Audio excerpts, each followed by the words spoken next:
Sean todos ustedes bienvenidos a este nuevo video de este canal llamado La Zona Muerta. Soy su amigo el Ángel de la Muerte y en esta ocasión vamos a hablar de diferentes libros. Ya que ya hemos hablado de cine y de otras cosas, ahora nos toca el campo de la literatura en el ámbito del terror. Sin más que decir, los dejo con este nuevo video. En esta sesión vamos a hablar de un tema muy interesante, un tema donde todas las películas de terror, o la mayoría, se basan. Literatura de terror. Y como saben, gente, somos profesionales para nada certificados y por eso hemos recurrido a la ayuda de una entidad cósmica que sabe de la literatura y de las letras. Su sangre es tinta, su piel es papel y está preparado para todo. Aquí tenemos presentación, al señor Omar Alejandro Domínguez García. ¿Cómo está, señor? Hola, mucho gusto, muchas gracias por recibirme. Y pues yo encantado de hablarles de literatura del terror. La verdad es que me he dedicado al tema casi toda mi vida. Entonces espero darles unas buenas recomendaciones para que ya ustedes de forma directa puedan leerlas y ya estén con la certeza de que les va a llegar a gustar. ¿Cuántos Está libros ha voluntariamente a fuerza. Sí. Gracias por el chiste. ¿Cuántos libros ha leído, señor? La última cuenta que llevé... he contado 670 libros ¿Qué? que he leído en toda mi vida, pero de esos yo considero que más del 80% está enfocada en la literatura del terror. O sea, me acuerdo que el primer libro que leí en mi vida fue el del perfume y yo me quedé muy impactado precisamente por la psicología del asesino. Y ya a partir de ahí empecé a leer pura novela de thriller, policíaca, y si no ya investigaciones más concretas en donde se podría analizar el perfil psicológico del asesino. De hecho, les podría recomendar, hay una serie de Netflix que se llama Mindhunter, que está basada en el libro de Douglas, con el mismo título, Mindhunter, en donde nos cuenta cómo fue que se crearon los perfiles psicológicos del asesino para así poder recrear la escena y saber muy concreto de quién pudo haber cometido el asesinato. De hecho, en una comentaba Douglas que es un asesino serial, mandó una carta al FBI y él marcaba muchísimo la letra W con una forma circular. Y a partir de esa simple letra pudo idear el perfil psicológico del asesino. O sea, con una sola letra supo más o menos cómo era el personaje. Entonces le recomiendo muchísimo ese libro porque tiene mucho fundamento teórico. Y la verdad es que es muy interesante conocer más del lado cómo atraparon a estos asesinos. ¿Usted también ha escrito terror o planea escribir terror? Pues la verdad es que sí me gustaría muchísimo escribir y dedicarme a ser un escritor de terror. Ahorita por parte de titulación estoy haciendo una novela sobre el Wendigo. El Wendigo. Exacto, el Wendigo es una criatura mitológica de las tribus algonquinas de Canadá. Pero lo curioso es de que, o sea, fuera del morbo, porque pues esto implica que esta criatura siempre está en el bosque. Y se dice que si, digamos, tú sales al bosque y practicas ahí el canibalismo, te transformas en el Wendigo. Entonces muchas veces se le relacionaba o se le exploraba a esta criatura más que nada como el tabú del canibalismo. Pero no, la verdad es que las tribus algonquinas lo que hacían era que simbolizaba el egoísmo en sí. ¿Por qué? Porque en el momento en el que nosotros empezamos a pensar solo en nosotros, ahora sí que de forma egoísta, literal empezamos a ver a la otra persona como carne que podemos devorar para nuestro propio beneficio, un hambre que nunca nos va a saciar. Y eso es el Wendigo. El Wendigo es el egoísmo, es la representación del egoísmo. Entonces yo quiero, a partir de eso, hacer una novela en la que el Wendigo represente como este sistema capitalista, porque siempre nos han enseñado tienes que ser mejor que el otro, tienes que sobresalir, y para sobresalir te tengo que destrozar, literal te tengo que devorar. Vaya, es un análisis bastante profundo porque por lo general solamente se veía al Wendigo como un monstruo devorador de carne, ya sea el monstruo en sí o un humano vuelto en monstruo. Y si no, también se le veía como un protector. Por ejemplo, en el relato de Algernon Blackwood de El Wendigo, esta criatura jamás va a saber que devora a una persona. De hecho, come musgo, o sea, es casi vegetariano. Y aquí lo curioso es que aquí la primera vez que se hizo un relato del Wendigo, ahora sí que de otra persona que no pertenezca a la tribu, lo puso como un protector del bosque. simplemente como este ser que nos muestra cómo a través del modernismo estamos destruyendo a la naturaleza y cómo no es que la estamos respetando, simplemente nos muestra que literal hay algo más allá, que ¿cómo se llama? La naturaleza es un ente vivo y no es simplemente materia prima. Entonces, eso es lo padre de los mitos, y lo que hace el terror es simplemente ocupa a la criatura, ocupa al monstruo para hablar de algo más. Es como el medio perfecto para hacer reflexionar a la persona, al lector. Entonces, Dicho por eso ¿tienes tus monstruos favoritos o los piensas utilizar a todos con este mismo simbolismo de que no como el monstruo sí, sino como un medio de transmitir algo? Pues la verdad es que en lo personal a mí mi criatura favorita es mitológica, el hombre lobo. Es un clásico de clásicos. Sí, es un gran clásico, pero muchas veces como que siento que se la ha malinterpretado.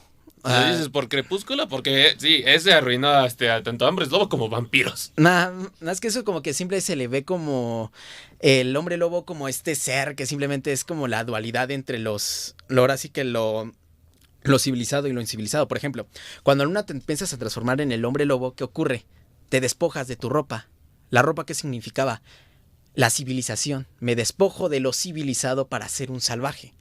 Entonces muchas veces se utilizaba al hombre lobo como un diálogo o como una excusa para el racismo. De hecho, en sus inicios el término de licántropo era referido también para forajidos. O sea, personas que vienen desde afuera y que viven literal en los bosques. Y como sabemos, pues son personas que obvio no tenían mucha higiene, se les crecía mucho la barba, obvio estaban descuidados, entonces se les relacionaban con lo salvaje, o sea, el hombre lobo. ¿Sabes? Hablando de hombres lobos, tengo que resaltar el largo linaje de hombres lobos en cuentos y leyendas. Básicamente están por todo el mundo, e incluso en el sentido bíblico también forman parte porque hay historias de hombres lobo que trabajaban para la iglesia y que eran capaces de irse al infierno y regresar para hacer su trabajo de eliminación de demonios y quién sabe cuántas cosas más. Y hay una teoría alocada sobre que la razón por la que ya nunca más se volvió a usar hombres lobo con respecto a hacer los sabuesos de Dios o algo así es porque la iglesia los traicionó y ya se hicieron de ellos cuando ya vieron que no tenían utilidad, o tipo la Orden 66 de Star Wars. Había vampiros dentro de la iglesia y subieron a los altos rangos hasta finalmente poder decir, ok, eliminan a los perros y por eso digo Orden 66, se eliminaron a todos. Bueno, por ejemplo, ahorita que ya estamos tocando religión católica, cristiana, digamos, bueno, ahorita es que yo te sé mucho de esta información porque también pienso dar un curso en un futuro sobre el hombres lobos. Y por ejemplo, aquí es curioso, para Europa y para América es como que la figura del lobo. En Asia y en el Oriente se le utilizaba muchísimo la figura de lo que nosotros conocemos como hombres lobo, ellos lo utilizaban con la hiena. ¿Por qué? Porque cuando empiezan a asentar civilizaciones en esos continentes, ahora sí que ¿qué animales eran los que más atacaban? En nuestro caso, en Europa, bueno, no en nuestro caso, en Europa, era el lobo. ¿Por qué? Porque cuando se empezaron a asentar aldeas, ¿qué hacían? Pues estaban lastimando e invadiendo el territorio de los lobos. Entonces, ¿qué tenían que hacer ellos? Pues defenderse y pues buscar alimento literal en las aldeas. Entonces, ¿qué hacían como personas? Defenderse de los lobos. Así como para nosotros eran los lobos, para ellos eran las hienas. Entonces se creaba mitología a partir de hombres que se transformaban en hienas, y aquí en hombres que se transformaban en lobos. Lo que hacía la religión católica era precisamente, ¿para qué? Para que ocurra un exterminio de esta raza animal y que no estén invadiendo, empezaban a enviar a personas a matarlas y a matar a estos lobos, lo cual, pues obvio, repercutió en que llegan hasta estar casi extintos los lobos. Y se utilizaba el simbolismo del lobo. Por ejemplo, los lobos normalmente que atacaban a las ovejas. ¿Y cómo se le consideraba a los creyentes? Como yo soy el pastor, ¿y el pastor qué es? Pues el que cuida guía a las ovejas. Entonces, ¿quién sería este ser que me las quita? Pues el lobo. Entonces el lobo en realidad ¿qué es? Es el hereje, el que despertaba y se llevaba a las ovejas del rebaño de Dios. Otro buen ejemplo del paralelismo entre Oriente y Occidente, como con los dragones. Dragones occidentales eran bestias que destruyen cosas, roban tesoros y ese tipo de cosas, y los dragones orientales eran seres en su mayoría pacíficos, llenos de sabiduría y bondad. Fantasma, estás muy callado, sé que estás muerto, pero ¿no tienes algo que decir? Pues realmente, analizándolo bien, pues Estoy pensando en todo lo que dicen y en efecto, o sea, la literatura del terror, ¿qué es el terror en pocas palabras? O sea, estamos hablando de elementos paranormales, de elementos que no se conocen comúnmente. Y detrás de todas estas criaturas, como lo hemos visto, hay mucho simbolismo. Hemos hablado de ángeles, demonios y otras criaturas que más que aterrorizar, pues tienen un contexto histórico, un contexto tal cual social, que se les pudiera relacionar claramente con todo lo del terror. Por algo, primeramente la literatura empezó y después fue el cine. Y la mayoría de los clásicos del cine pues se generaron a partir de la literatura del terror. O sea, si realmente lo piensas así, un libro te puede decir lo que hay detrás de la mejor película que hayas visto de adaptación, pues fácilmente te puede decir todo lo que hay detrás. Señor invitado, algunos autores que quisiera recomendar para todos aquellos que disfrutamos del terror.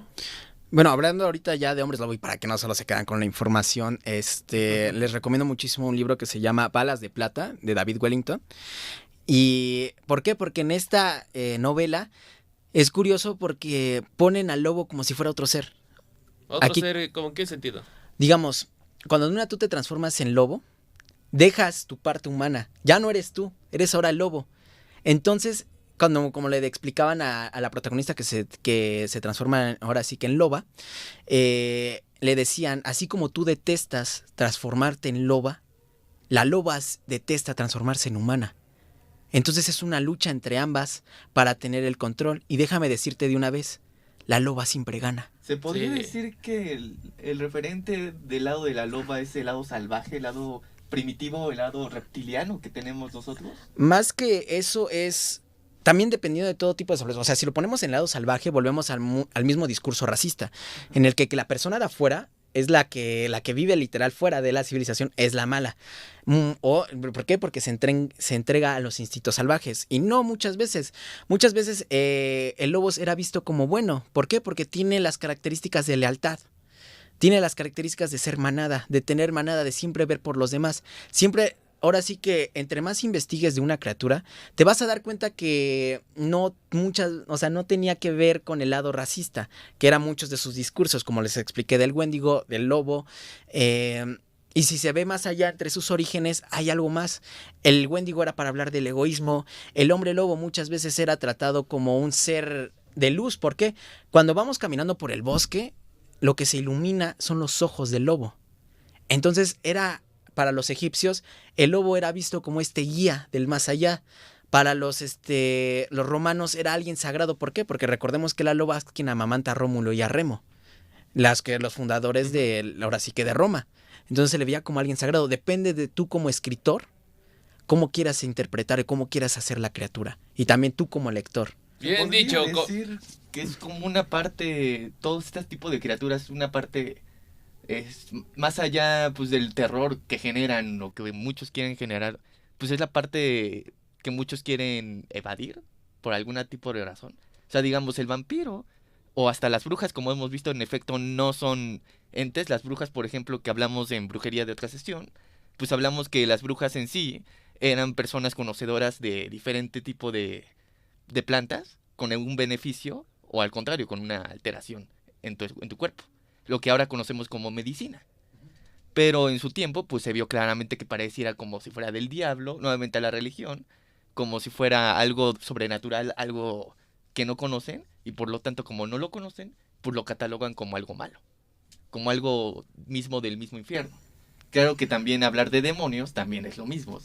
Estamos hablando pues de entidades que pueden representar lo que desconocemos, en pocas palabras.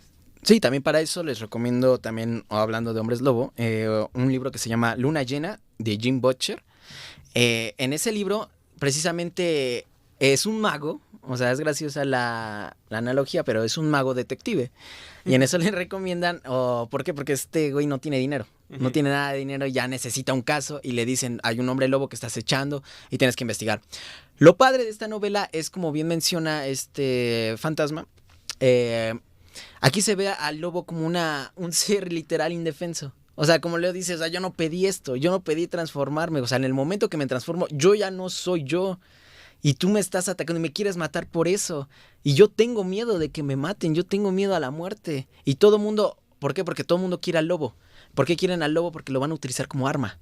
Entonces el mago tiene que quitarle la maldición. Al principio quería matarlo, pero cuando Luna va entendiendo la complejidad de todo lo que se estaba enmarañando, quiere salvarlo. Y aún así, si te gusta muchísimo el terror, créeme, hay una escena muy buena en donde el mago queda encerrado con el lobo en una cárcel. Y él cree que ya, dice, bueno, al menos ya tengo a esta persona y que ahorita con mis hechizos y cosas por el estilo, lo puedo ahora sí que tranquilizar. Y en eso, mientras estaba ideando el plan, va viendo cómo en la reja, en la ventana de la reja va cambiando la luna y ya se está poniendo en luna llena. Y en ese lado de su celda está escuchando los gritos y se va transformando en lobo. Y ahora imagínate un lobo en una cárcel, donde tiene a todas las personas para devorárselas. Suena genial. Está muy buena la novela. Hablando de eso de imaginarse, ¿conoces cuál? Bueno, más bien, desde tu punto de vista, ¿cuáles crees que han sido las mejores adaptaciones de libros de terror a películas de terror? Chale, eso está muy fuerte porque, o sea, retomando, por ejemplo, ahorita que estamos hablando, cuando pensamos en vampiros, luego se nos viene a la mente Drácula. Uh-huh. Y pues la verdad, las adaptaciones de Drácula han sido buenas, sí, pero fieles al libro, pues no. ¿Podría ser Nosferatus, tal vez? Uno de los clásicos sí, vampiros. Pero pues como en lo hemos visto, en Nosferatu era más que nada el vampiro como pretexto para hacer algo más estético. Poner al vampiro así, porque si leemos Drácula, no tiene esos rasgos de Nosferatu. De hecho, Drácula se basó principalmente en la leyenda que sí, bueno, en el caso que sí existió del empalador. Realmente fue el empalador Drácula, el conde. Y muchos le decían así porque él disfrutaba empalar a sus víctimas, pero en ningún momento les chupaba la sangre o se tomaba la sangre. Pero la adaptaron de esa manera porque para muchos el ver la escena de los empalados sí les representaba como un tipo de monstruo.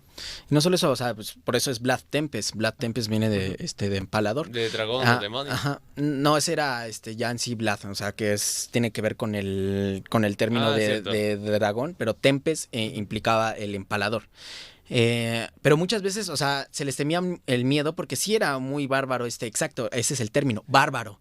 Por ejemplo, el gótico implicaba bárbaro, lo que es no lo civilizado. Por eso es que se le relacionaba también muchas veces a Vlad como un vampiro, por su sadismo. Otro de los casos interesantes, que en efecto sí sucedió que sí se tomaba la sangre, que también se tomó como inspiración para Drácula, o en este caso en la novia de Drácula, en algunas adaptaciones, pues se le consideró a la condesa sangrienta, la que era capaz de hacer que sus sirvientas les dieran sangre y se tomaba baños con sangre, simplemente con la idea de que quería rejuvenecer. Y también, pero cuando en una se lee más sobre la condesa sangrienta, o sea, no se niega que llegó a cometer asesinatos, eso nadie lo niega, pero fue una maniobra política. ¿Por qué? Como les acabo de explicar del forajido, o sea, si cuando tú matas a un forajido, con todas las leyendas que se te crearon, no es que estés matando a una persona, estás matando a un monstruo. Con la condesa sangrienta ocurrió lo mismo. Se creó un mito, ¿por qué? Porque a la política, al gobierno, lo que le interesaba era quitarle sus propiedades.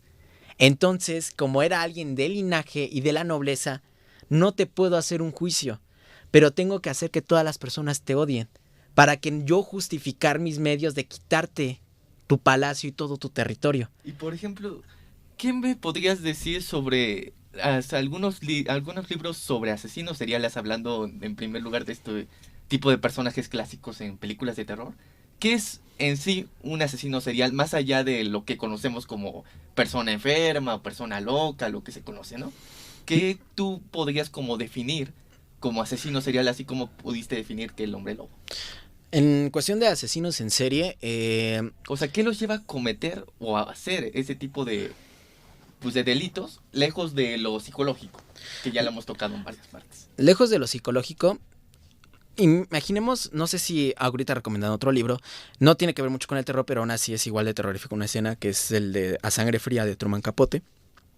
Todo el mundo decía, ¿cómo es que unas personas mataron a toda una familia y de una forma, ahora sí que a sangre fría, por eso el nombre?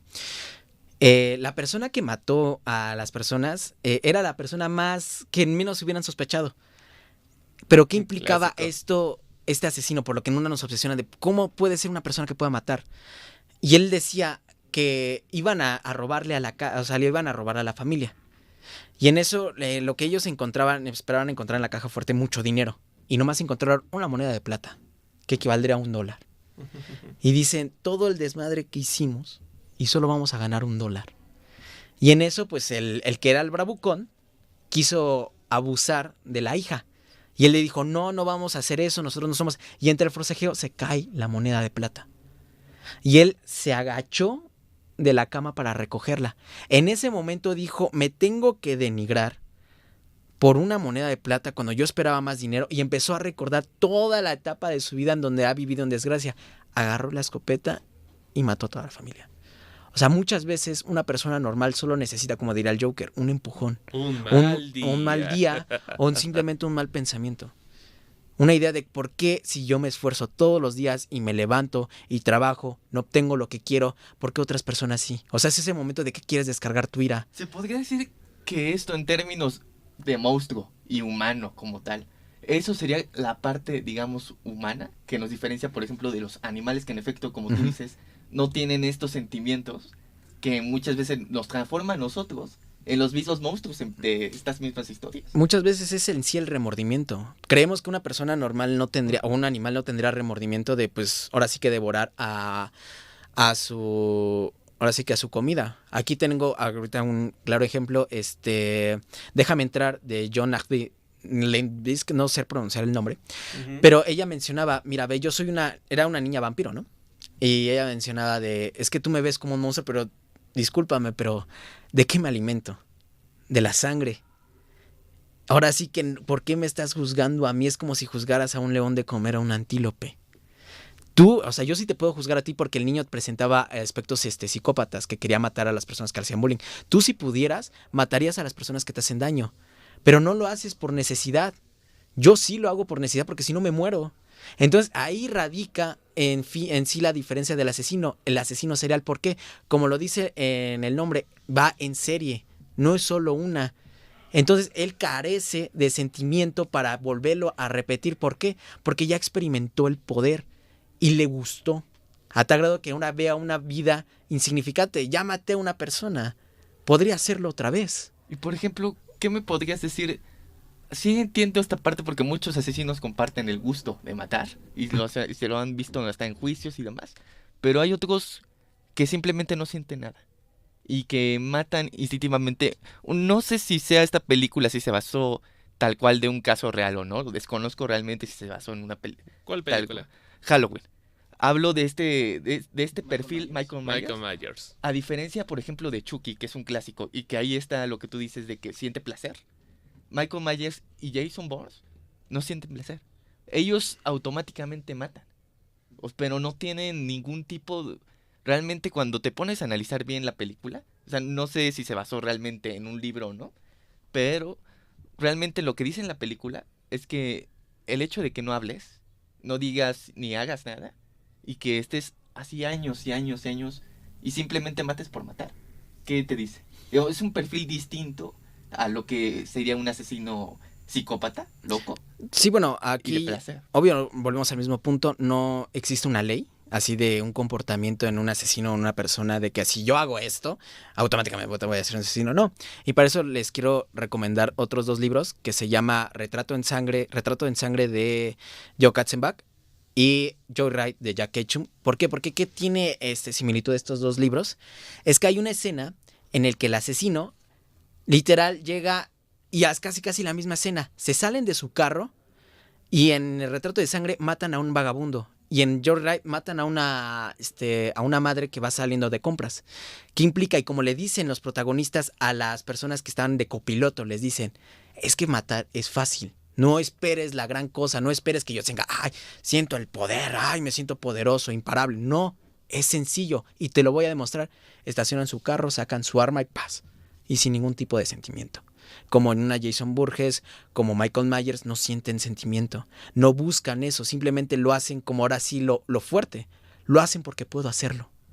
No necesitas más. No esperes una gran psicología o a un trasfondo que a mí me lastimaron de niño. No busques una respuesta. lo hice porque quise hacerlo. Y eso, recomiendo esos 2 libros, porque ahí se ve, ahora sí que lo más triste, que una persona puede quitarte el día de mañana la vida simplemente porque podía hacerlo. No busques otra explicación. Eso me recuerda también un poco a los cómics de Batman y también un poco a la primera película de Batman, sobre que los criminales, de que a una de dos, o los criminales son sencillos y buscan cosas sencillas como dinero y ese tipo de cosas, o son seres que no puedes comprender y simplemente hacen lo que hacen. Y sí, Pero realmente, ahora, una de las partes más esenciales del terror, digamos, uno de los personajes más clásicos, además de asesinos seriales, son los fantasmas, o espíritus, espectros. Tiene diferentes definiciones, desde relatos del pasado, pero quiero relacionar mucho esto de fantasma con justamente con el ejemplo de Michael Myers. Ya Te se diré puso a por qué. protestar. No, Arcángel. Realmente te digo porque me parece interesante que, no sé si viste la última película recientemente, pero hubo una parte en la que la protagonista le pregunta, le dice a su hija, Michael Myers nunca va a morir, nunca va a morir. Y la otra dice, ¿pero por qué? Se supone que ya están todos los habitantes del pueblo y lo están matando. Dice, pero ¿cómo es posible que sobreviva? No es posible, es una persona. Y son muchos los que van a matarlo. Dice, pero Michael Myers no puede morir porque es la personificación del mal. Él no puede morir mientras los demás no lo dejen morir. En pocas palabras se podría decir que Michael Myers, lejos de ser un asesino serial, se podría decir que es el recuerdo pasado de todas las personas de ese pueblo que no lo dejan salir, que no lo dejan en paz. Eso podría explicar de por qué nada más aparece en ese pueblo y en ese día. Porque las personas no pueden olvidar el pasado. Por lo cual Michael Myers se transforma en una especie de fantasma.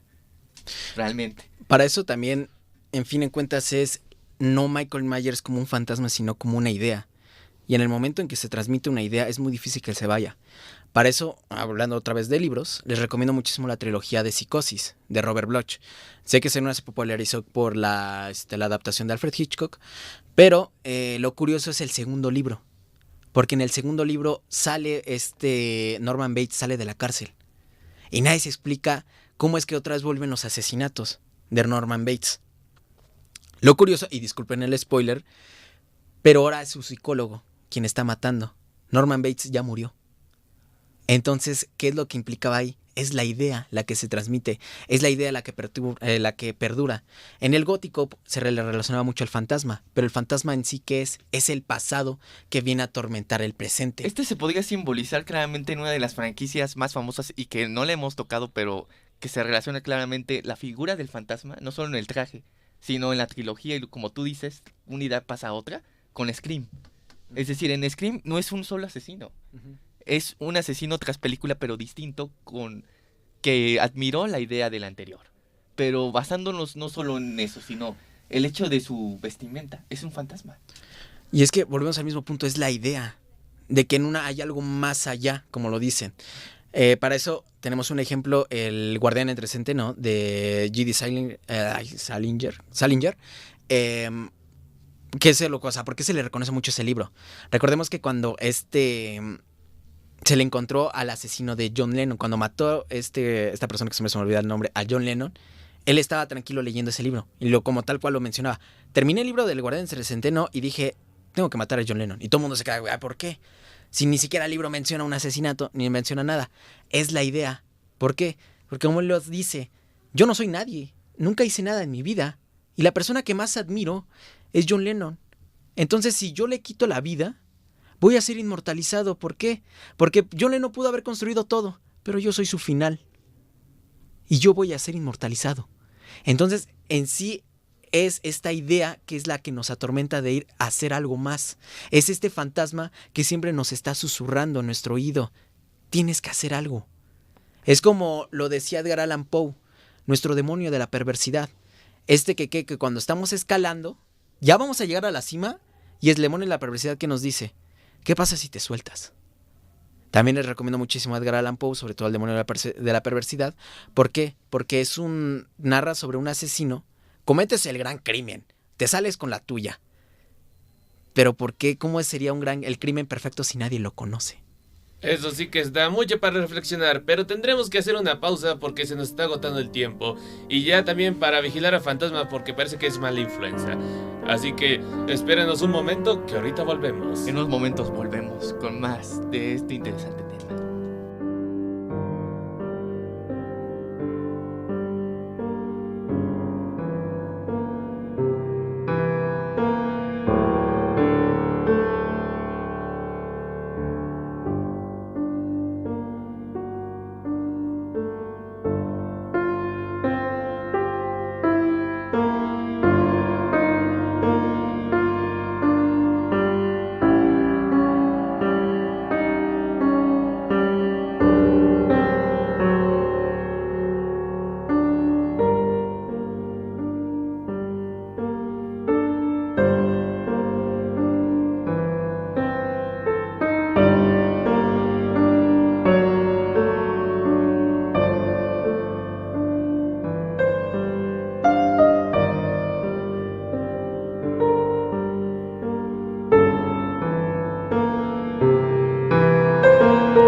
Muy bien, ya regresamos y descubrimos que Fantasma es una mala influencia como un grillo corrompido. Y entonces, que de invitado, hay otra gran adaptación del libro, a película que nos quieras decir. Bueno, ahora quiero hablar sobre, en vez de buena adaptación, una mala adaptación. Y... sí, esas hay por donde sea. Uy, tenemos una sesión. Bueno, pero para eso primero vamos a hablar tantito de una buena adaptación. De acuerdo. Hay solo un libro de terror en el que digo que la película fue muchísimo mejor que el libro. El libro se llama Tres noches, de Austin Wright. Y su adaptación fue Animales Nocturnos, donde actúa como protagonista Jack Gilligan y hasta fue nominado a un Oscar. El tema es, o sea, leer el libro y después ver la película dices, no juegues. O sea, es el sentimiento, como no lo estábamos explicando ya fuera de micrófono, de qué es el miedo. El miedo, llegamos a la conclusión que es el sentimiento de no tener el control. Y en la película de Animales Nocturnos lo ponen al límite. Imaginemos que eres un padre que llegan personas a querer hacerles daño a tu esposa y a tu hija. Y estás consciente que vas a perder. Ahora llevemos ese sentimiento al límite. No necesitaban ser gráficos, no necesitaron violencia extrema en la película. Solo nos hicieron reflejar esto, el sentimiento de no tener el control. Y en la novela no te llegó a ese límite. No lo sentiste de, Dios mío, yo como padre ya me estaría muriendo. No. Entonces, como una buenísima adaptación, yéndonos del lado de las recomendaciones literarias, les recomiendo muchísimo ver Animales Nocturnos y después leer el libro para que vean cómo muchas veces una película puede superar al libro. Precisamente, aunque no siempre lo hacen bien, es posible. Pero entonces pasemos al lado oscuro. Según tú, ¿cuáles han sido las peores adaptaciones? Peores adaptaciones, úchale. Pennywise. Sí, volvemos a las nuevas películas de It, la verdad es que sí fueron muy, muy malas a comparación del libro. Entonces, ¿la película clásica fue mejor o está igual? Yo me acuerdo que tuve un trauma muy fuerte con los payasos precisamente por la primera película. Pero o si sea, la ves, la primera película es como más de comedia. Bueno, si te presentas en esa época, pues no. Bueno, depende. ¿Cuándo viste esa película? ¿Qué edad tenías más o menos? Yo tendría como unos 7 años. Ah, con razón, no. de ahí sale el trama, sí. Pero, o sea, cuando leí después el libro, no esperen, o sea, si quieres leer It, está súper bien, pero debes de estar consciente que si lo vas a ver por Pennywise, nomás va a salir como 3 escenas. O sea, todo ese tochote sale muy poco.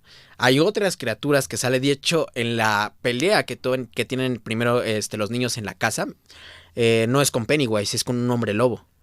Entonces, o sea, ahí se concentran en otras criaturas, en otras debilidades de Pennywise, de It, pero así como ver al payaso Pennywise, no. Y si te esperas verlo como las adaptaciones que han hecho, ni siquiera la forma física de Pennywise es así.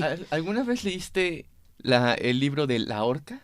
¿La Orca? La Orca. ¿De quién es? No, nunca había escuchado de él. Este libro es de, también es bueno, no es uno de los más conocidos, pero es de Stephen King, se llama La Horca, y es una historia, digamos, por algo no es de las más conocidas, pero es una historia muy grotesca, de hecho, la verdad, o sea, muy del terror no gore, pero perturbador, en este sentido.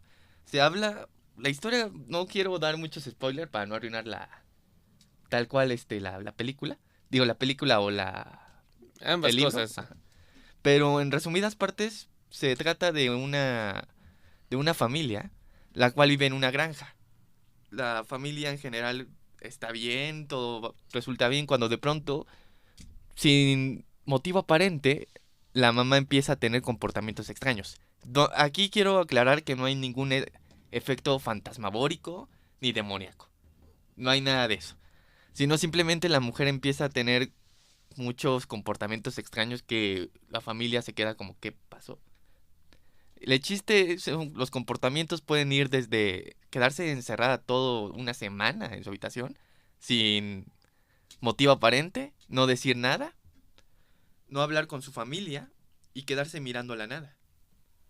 Por lo que nadie sabe por qué le pasa esto, pero al final resulta que la mujer tiene una especie como de recuerdos o ataques en los que empieza a ver como tipo esquizofrenia, diferentes entes o como voces que le hablan y que le dicen mata a tu familia, mátala, mátala.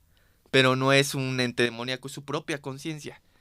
Es decir, se ve con tal de que se ve en el espejo y reconoce a otra persona, la cual le dice yo soy tu verdadera identidad y tarde que temprano voy a salir. Pues volvemos al mismo punto de lo que habíamos mencionado de los hombres lobo, del demonio de la perversidad.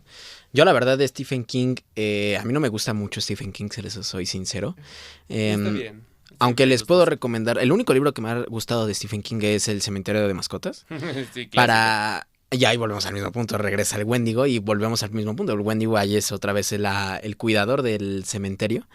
Pero este sentimiento de la pérdida, de sentir la impotencia de que no protegiste a tu hijo, se ve muy bien reflejado en Cementerio de Mascotas. Así que si quieres leer algo bueno, en mi consideración, de Stephen King, Cementerio de Mascotas, y si quieres leer un poco más de cuentos, o sea, ahorita como les estaba mencionando Fantasma, te recomiendo muchísimo El Umbral de la Noche, sobre todo el de El Coco y Basta S.A., esos ¿El dos Coco? cuentos. Hablas del monstruo clásico del Coco donde decían, pórtate bien o el Coco vendrá por ti. Exacto, el Coco viene por ti, viene por tus hijos.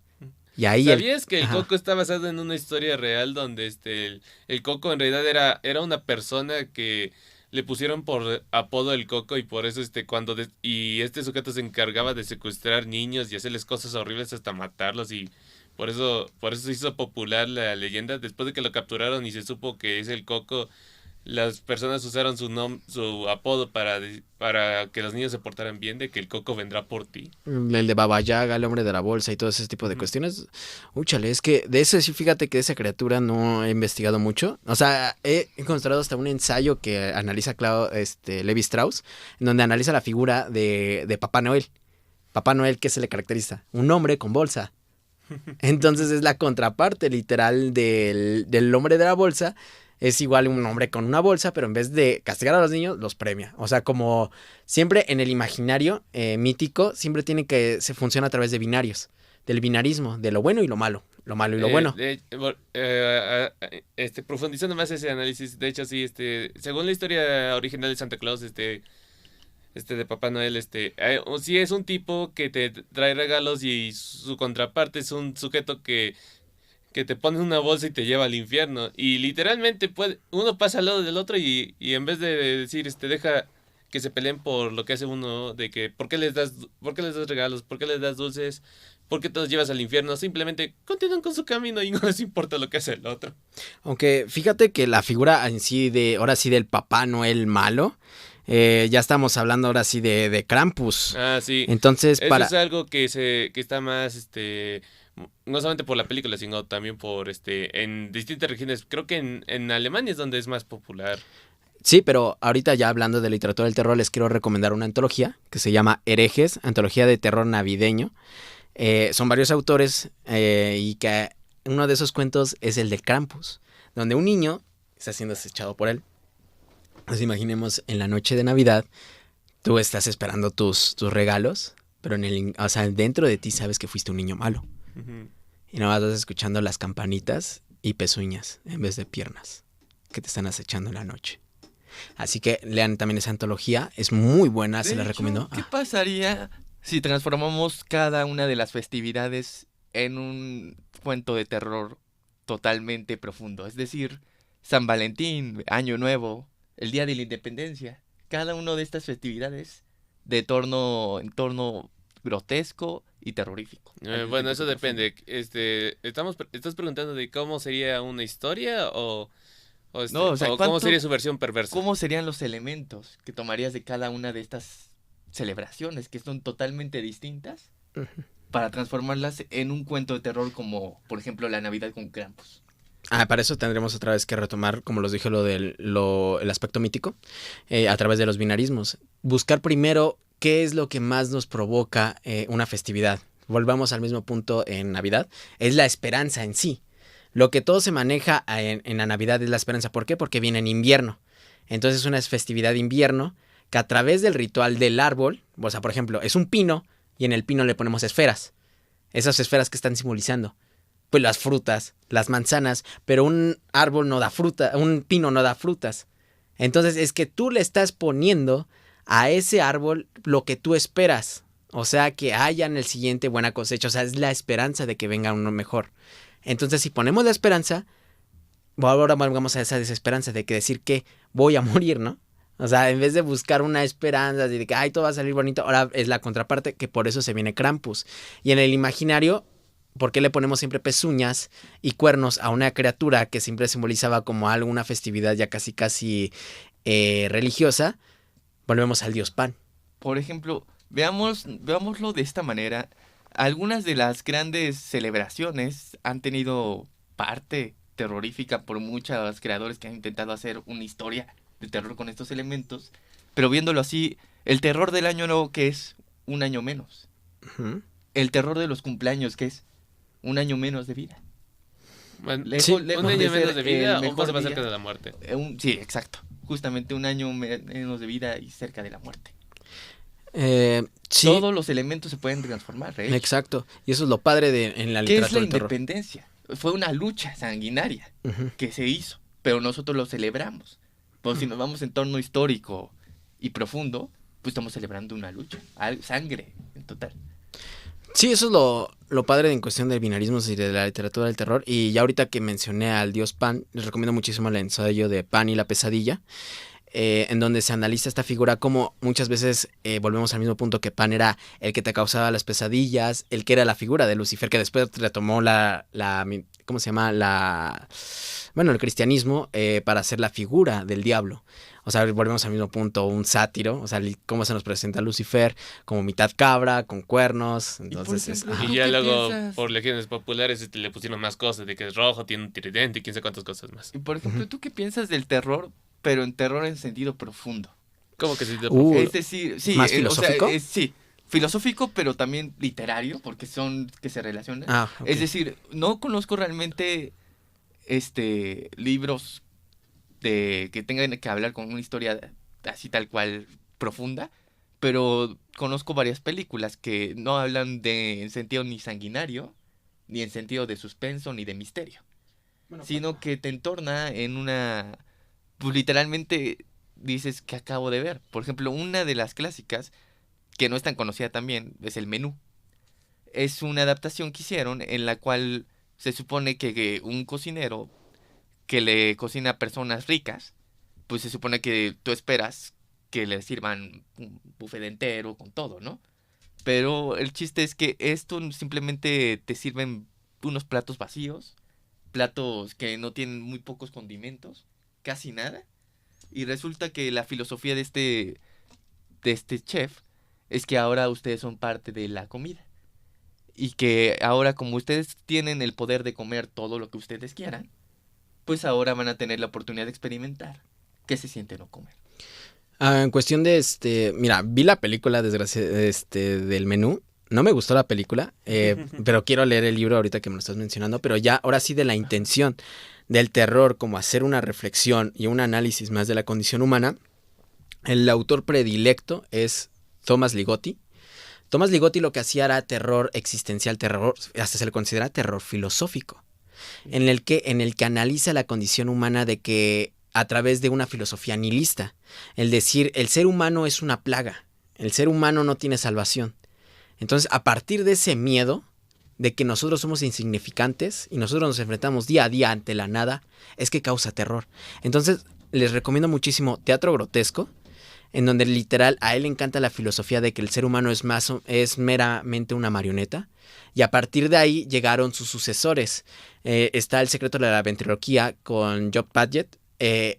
Él hace algo muy bueno, que como lo dice a través de la ventriloquía, porque él era un ventríloco, él explica cómo nosotros somos controlados por algo superior.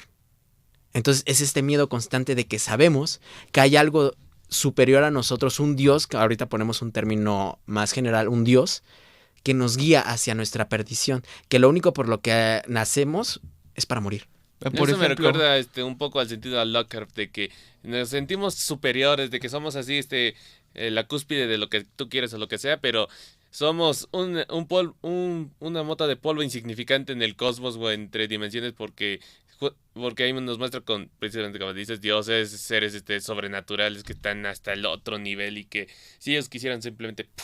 O como lo dicen, simplemente en el reloj de Dios solo somos un segundo. Mira, realmente esta que te digo de la horca, no solo se trata de que mata a su familia, resulta que su familia nunca existió. Realmente sí, es de los más interesantes porque resulta que, en efecto, se ve toda la escena cuando mata a su familia, pero resulta que cuando se queda pasmada, cuando ve, no tiene nada en las manos. Sus manos están limpias y no hay nadie. La casa está limpia.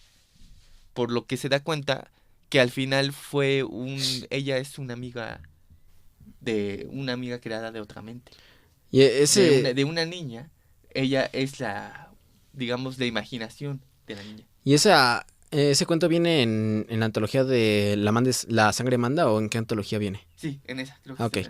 bueno, voy a darme gracias por la recomendación. Y ya por último, o sea, del terror filosófico, les recomiendo muchísimo ahorita el libro que estoy leyendo, que es de Mark Samuels, La Era del Futuro Degradado. Volvemos al mismo punto, utiliza la idea de los maniquíes como seres humanos, como hay veces en las que ni siquiera nos recordamos nuestro día. Y es un terror hasta muy bueno, o sea, es muy bueno. ¿Por qué? Porque te hace sentir lo insignificante que es el ser humano. Y por ejemplo, ¿qué me podrías decir del sentido? Hemos hablado no tanto de este tema, pero sí que se relaciona mucho, no solo con la ficción, sino con el terror.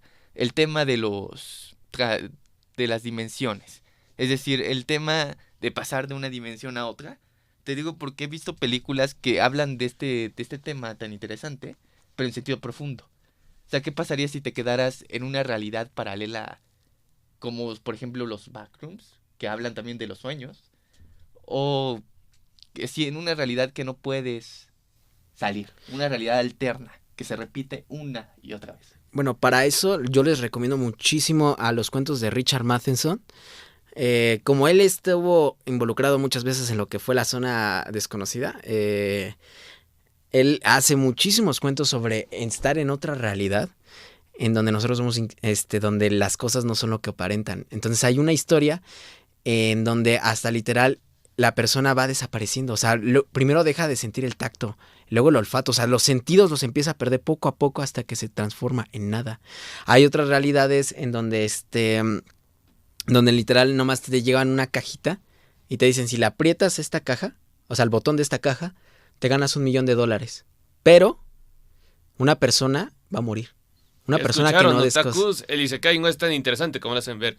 Pero otra cosa que quisiera preguntarte, para ti, ¿cuáles son los puntos importantes que hace una literatura normal a una literatura de terror? Porque cualquiera puede escribir a un sujeto sangró o algo así, o chistes raros, pero para ti, ¿cuáles son los elementos claves para una buena literatura de terror? Primero, porque tú dices que es indispensable, que sí o sí tiene que haber algo de esto aquí. Siempre el factor del giro de tuerca. Poner una situación común y darle el giro de tuerca que no te esperabas. Por ejemplo, ahorita que lo estoy mencionando con Richard Matheson, algo como estás un día con tu esposo y en ese día alguien se te acerca y te ofrece una caja con un botón rojo y nomás lo aprietas y vas a ganar $1,000,000. O sea, eso que automáticamente te empieza a generar ese sentimiento de, ay, quiero saber más. O sea, y luego te da el final, el giro de tuerca, en donde en una dices, ¿qué pasaría si aprieto el botón? ¿Por qué? Porque si te van a decir algo de ley, o sea, por ejemplo, ¿no? De que, ay, ahorita que volvemos a Maze Runner, ¿no? En el laberinto, tú no puedes cruzar el laberinto si no eres un corredor. Ay, ¿qué pasa si lo hago? O sea, siempre tengo que mostrar una ley y te tengo que mostrar cómo romper esa ley. Por ejemplo, ¿has visto esta película que habla mucho de esto? Se llama El Cubo. El Cubo o los famosos cuartos escondite, que son justamente eso, no te esperas en dónde está lo que sigue, la pista, puede ser el reloj, puede ser los números, pueden ser los sillones, cualquier elemento a tu alrededor puede ser una pista que tú no estás viendo. Ay, sí, eso, o sea, sí vi la película del cubo y es muy compleja y es muy buena. Porque es como un laberinto que no pueden salir, pero que cada cuarto está diseñado cuidadosamente para cada uno de los participantes. En cuestión, ya que tienen una habilidad que puede ayudar a los demás a cruzar. En cuestión de juegos en libros, se me ocurre Battle Royale, que es, o sea, fue la inspiración para los Juegos del Hambre, en donde tienes que, en una isla, son jóvenes que tienen las reglas de tener que matar a tu contrincante hasta que el último queda. Y si no hay una muerte a cada hora, cada uno de estos niños tiene un collar explosivo. Entonces llega un punto en donde si no matan a alguien, va a explotar. O sea, volvemos a esto mismo de estos juegos que son macabros, y si no, este sentimiento de estar al límite, de que no sabes qué controlas, que hay algo superior y algo, entre comillas, humano. Les recomiendo mucho Los Últimos Días de Brian Evenson, que trata el tema de las sectas. Volvemos al mismo punto, todos conocemos las sectas, pero imagínense estas sectas que vas creciendo de rango con más amputaciones que te hagas. Es algo que te sale completamente de lo ordinario. Exacto. Muy perturbador, nadie se lo espera. Entonces imagínate que el líder no tenga ninguna extremidad, no tenga un ojo, no tenga ni lengua. Realmente, pues uno se espera, pues tengo que matar a alguien o algo así, pero y ahora que a ti te cortes. Ajá, porque ¿qué eso qué implica? Porque para ellos ese casi puedes trascender. Y ya si hablamos a sectas, les recomiendo mucho un autor muy bueno que se llama Adam Neville, con Los Últimos Días. Habla sobre, es una investigación de una secta en donde se adoraba a unos seres que ni siquiera él comprendía. Entonces se hace una investigación de qué es lo que estaba ocurriendo ahí. Entonces, en las sectas es curioso, ¿por qué? Porque siempre nos da miedo de que haya algo más grande. O sea, cuando en una vas empezando así poco a poco, por ejemplo, con el hombre de mimbre, que te das cuenta que todo el pueblo está involucrado en una secta, eso es lo que da miedo, porque tú eres, a pesar de que todos son seres humanos, es como si actuaran como una unidad y tú seas insignificante. También, hablando del hombre de mimbre, les recomiendo el libro del ritual. No me acuerdo el autor en el que está basado, pero el ritual fue la inspiración del hombre de mimbre, que es esta insignificancia de que tú, o sea, que todo el pueblo está involucrado y tú simplemente eres una pequeña astilla. Mira, una de las películas clásicas que habla perfectamente de este tema, no sé si lo ubicas, Fragmentado. Fragmentado es muy perturbadora porque dices, o sea, al final, el propio protagonista, el hecho de no tener control de tu cuerpo en momento y tiempo, y que solo vivas, digamos, en el ayer cuando ya es mañana, es totalmente horrible. El hecho de perder la percepción del tiempo. Ya encontré el dato, el ritual es una novela de David Pinner. Es también una novela for horror muy buena. En cuestión de ya personalidades múltiples, les recomiendo una que se llama 3 de Ted Dekker. Esa novela empieza muy bien. ¿Por qué? Porque es una persona que va conduciendo un carro y de la nada recibe una llamada en el que le dice que su carro tiene un explosivo. Y si no hace las siguientes indicaciones, si no confiesa el crimen que hizo, va a volar. ¿Y tú qué piensas sobre estas historias? ¿Crees que de la literatura o del cine, crees que hay buenas adaptaciones en los que se habla de este tipo de, sí, tal cual, identidades múltiples? En cuestión de cine, ahí podemos tener también a una película que hizo con Robert De Niro, ya se me olvidó. O sea, en cine, Yo siento que ya se ha explotado muchísimo eso de las realidades múltiples. Y también en la literatura tenemos a Sebastián Fitzek con Terapia, que en fin de cuentas implica que no es todo lo que aparenta. Y muchas veces eso siempre se llama en el thriller. Pero yo siento que ya está muy explotado eso. Y por ejemplo, Ajá. ¿tú qué considerarías con tu gusto literario, qué considerarías que le faltaría al cine actual, que ha tenido mucha decadencia, que hemos hablado de eso, para tener lo que, pues así tal cual, la calidad que tiene la literatura? Yo O sea, siento ¿qué le que falta al cine? Yo siento que es seriedad. Por ejemplo, no quiero verme ahora sí que reiterativo, pero A24 en las películas de terror que hace se nota la seriedad, o sea, el cariño y que entienden que el terror simplemente es una herramienta para reflexionar sobre condiciones humanas o sobre alguna crítica social. Entonces yo lo que a mí me gustaría que en una cambiara en el terror y para que se le dé esta seriedad es que se den cuenta de eso, de que el monstruo sí da miedo, el monstruo sí nos ataca, sí, pero el monstruo en realidad es una herramienta para vernos reflejados en él. Por eso es el monstruo, porque nos muestra algo que nosotros ya conocemos, que nosotros sabemos que está ahí, presente, y que ni siquiera podemos expresarlo con palabras. Y en este sentido, podría decirse que entonces lo que consideramos como sobrenatural, como lo dice su nombre, pues es algo que que desconocemos totalmente y por eso lo catalogamos como sobrenatural, como algo que naturalmente no está. Y yo siento que muchas veces es principalmente estas palabras. O sea, si no lo puedo nombrar, no existe. Entonces, cuando vienen los sobrenaturales, ¿cómo explico un poltergeist? Si no me da la razón, no tengo la razón para explicarlo. Ahí tenemos, hablando de poltergeist y de literatura, El ente de Frank de Felita. Es de un caso real sobre, como lo dice la palabra, un ente que siempre acecha a una mamá, que siempre la lastima y todo el mundo cree que está loca. Pero no, o sea, hay muchas explicaciones y cosas por el estilo. Y si ya hablamos del lenguaje para explicar lo sobrenatural o un intento, tenemos el Orla de Guy de Maupassant, que es este vampiro energético que está succionando, que muchas veces, o sea, ahorita le estoy poniendo un término de vampiro energético, pero ni siquiera en el cuento se ve como si fuera un vampiro. Simplemente hay algo que todas las noches está quitándole la vida a nuestro protagonista, todas las noches, y él no sabe qué es. Entonces lo paranormal es esto que tú no lo puedes explicar con palabras, lo inefable. Y eso es lo que nos causa terror. ¿Por qué? Porque si lo podemos explicar, existe. Como Pero el miedo a lo desconocido Ajá. y a lo que no podemos controlar, por ende. Por eso muchas veces los fantasmas son invisibles. Porque si son visibles, lo puedo ver. ¿Y qué pasa cuando no lo vemos? ¿Qué es? Exacto. En primer lugar, y eso ¿qué es lo es? que nos empieza a dar miedo. El no poder controlar la situación, saber qué hacer, cómo reaccionar en pocas palabras ante algo que desconocemos totalmente. Bien dicho. Omar, antes de que se acabe el tiempo, ¿alguno de tus libros te gustaría verlo adaptado a película? Claro, alguno que haya sido adaptado. Múchale.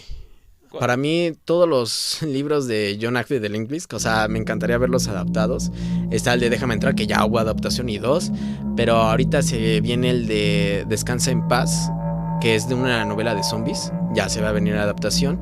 También me encantaría ver el de las lobas, que en realidad es Little Star o Pequeña Estrella. O sea, todo lo que tenga que ver con ese autor me encantaría verlo adaptado. También más trabajos serios de Clive Barker, principalmente porque él me gusta muchísimo cómo juega entre lo erótico y el terror, porque muchas veces se dice que nomás se puede escribir del Eros y el Thanatos, el amor y la muerte, y qué pasa cuando los juntamos. ¿Y podrías decir, por ejemplo, que es necesario en muchas películas, principalmente por el público, porque es muy diferente leer algo a verlo en el cine, por ejemplo, tienen que evitar o eliminar también por derechos de autor muchas veces, eliminar algunos detalles que son parte fundamental de la historia del libro? Pero entonces, ¿considerarías que el hecho de evitar o evadir algunos elementos o escenas, aunque sean tan grotescas, es mejor que las pongan para que le den una mejor historia? Bueno, Las podrías poner, pero, o sea, podrías utilizar, el cine tiene muchas herramientas como para no ser tan explícito. O sea, simplemente aunque lo hagas sugerente te da miedo. O sea, podrías simplemente nomás poner un grito y sabes que algo malo ocurrió y no necesitas verlo. Simplemente hay muchas herramientas como para que entiendas lo que está pasando sin llegar a ser explícito. Y precisamente yo siento que es cuando se da la seriedad del terror. Que el terror no implica una estética llamativa y e imaginativa de una criatura súper fea, ¿no? Yo siento que el terror en sí es simplemente dar a conocer un hecho que nos aterra. Entonces, para eso hay muchas herramientas. Y en cuestión de novelas, ahorita con este Mark Samuels me encantaría ver algún trabajo suyo adaptado. Hay muchos trabajos aquí que se podrían llegar a adaptar. Ya, eso sería todo. Pues la verdad sí sería todo, porque se está acabando el tiempo, pero sabemos que todo el mundo desearía saber más de nuestro querido invitado, así que si quieren para una siguiente sección, y en especial con el señor Omar Alejandro Domínguez García. Y es así que nos despedimos de este nuevo video. No olviden darle like, suscribirse, compartir y comentar si quisieran que habláramos de otros ámbitos de este género tan fascinante que es el terror. Sin más que decir, me despido. Soy su amigo el Ángel de la Muerte. Dulces sueños.